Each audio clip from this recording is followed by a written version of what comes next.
Okay, this is pretty cool. We're going to actually, our research team is standing by right now as we speak. We're ready to rank some of our most controversial supervisors, both past and present. So this is pretty cool. So without further ado, research team, are you there? Hi, John, I'm here. This is the research team. My name's John. How are you doing in the studio? I'm good, John. I'm good. How are you doing out there? I'm good, thank you very much. So what we have today is we have some of our voted-in leaders, some past, some present, some representing us now, and we basically narrowed this down to 3 categories here. Either taking back the city, the show got their back, or they're hella whack, or you know what? We simply can't call it. It's entirely up to you, the audience. So that's how we're going to be categorizing these wonderful, some not, as you'll see. Oh, what was that, Omar? As you'll see, this is how we're going to categorize it today. You know, that is the dumbest way to categorize and rank these supervisors I've ever heard, ever.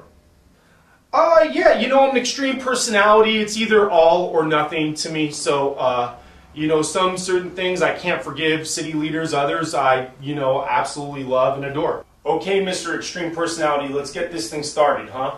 Hey, our wonderful Mayor Gavin Newsom. Gavin Newsom has been in office for 6 years, and during his tenure, 6 years in office here, he's actually admittedly had a alcohol substance problem. And he slept with one of his campaign manager's wife, but he did legalize gay marriage, which was a brilliant political move, but that's all he's done in 6 years, and all of a sudden he wants to run for governor. So, and he's kind of this guy's puppet here, so without further ado, I've been wanting to do this for some time now.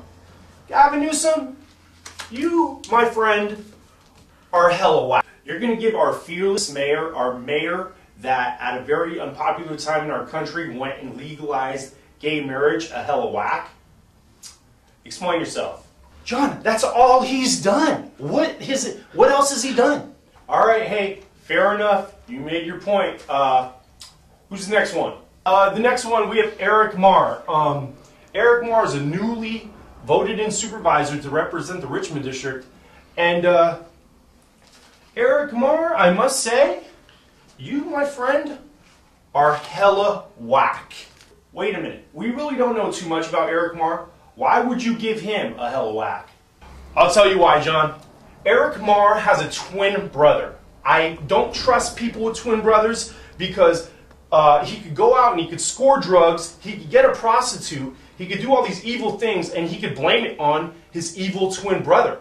Part of the reason why I've always wanted an evil twin brother. Wait. That's absurd. You're saying just because this man has a twin brother and he could go get into alleged criminal activity and blame it on his twin brother, you're going to give this guy a hella whack ranking? Are you serious right now? Yeah. Dude, move along. Let's keep this thing going.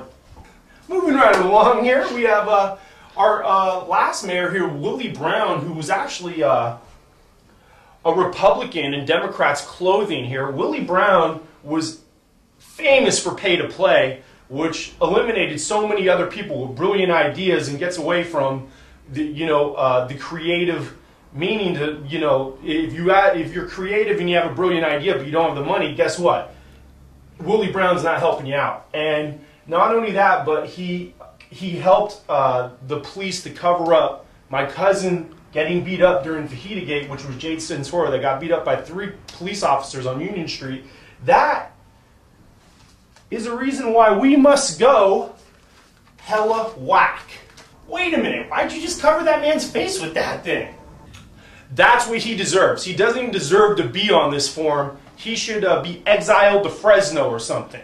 Fresno? What the hell do you have against Fresno? I drove through it 10 years ago and stopped for gas.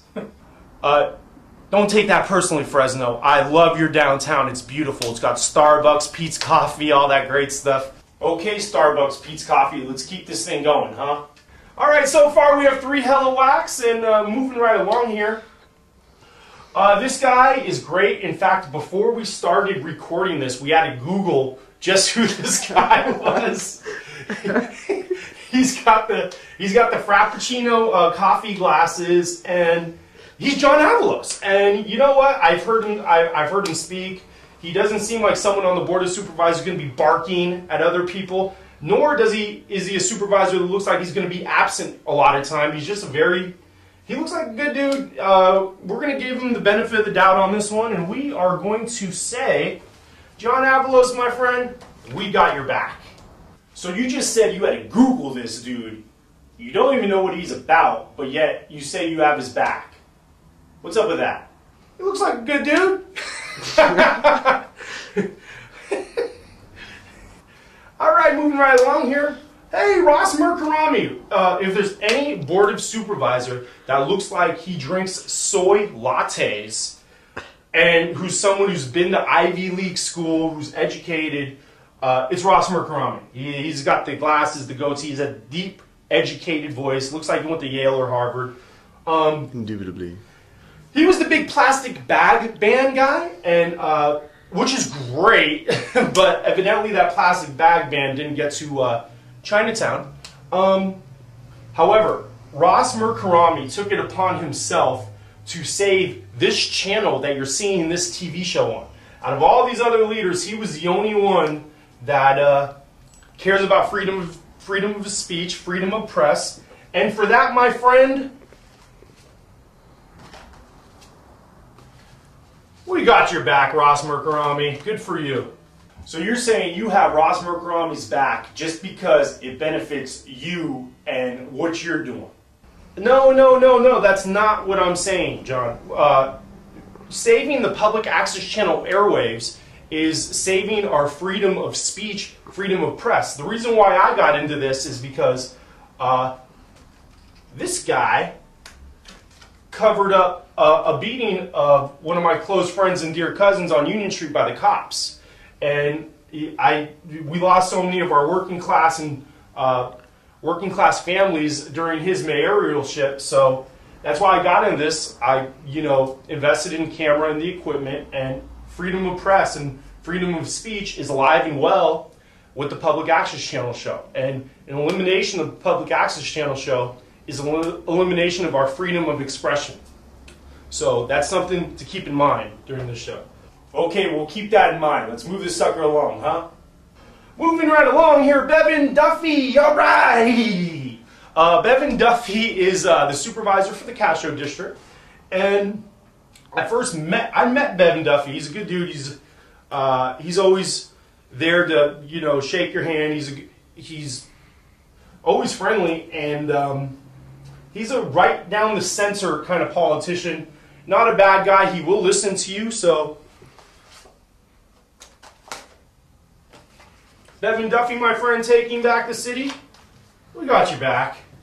Yo, John, why don't we go ahead and take this time to summarize what we got on the board, what we got going right now. So 3 got your backs, 3 hella whacks. Look like we're evening out a little bit. We're not biased here on this show. We're an equal opportunity hater. Okay, equal opportunity hater. Who's next? Sophie Maxwell. Sophie Maxwell is almost arguably the most quietest voice on the Board of Supervisors, and should be the loudest because her neighborhood has been plagued by gun violence and poverty and horrible nutrition options and stores. And to me, she hasn't done enough. So Sophie Maxwell, you, my friend, are hella whack. Whoa. You're going to pin all that on her? Don't you think that she's just a bit powerless with everything that's going on in her community and her district? Yes, certainly to a degree, I do believe she is a little powerless. However, I think she could communicate more of the displeasure. She could go to every Board of Supervisor and tell them it's their responsibility to carry the weight of her neighborhood. And I don't think she does that enough. And if she does do it enough, and maybe it's not in the press and I don't see it, I will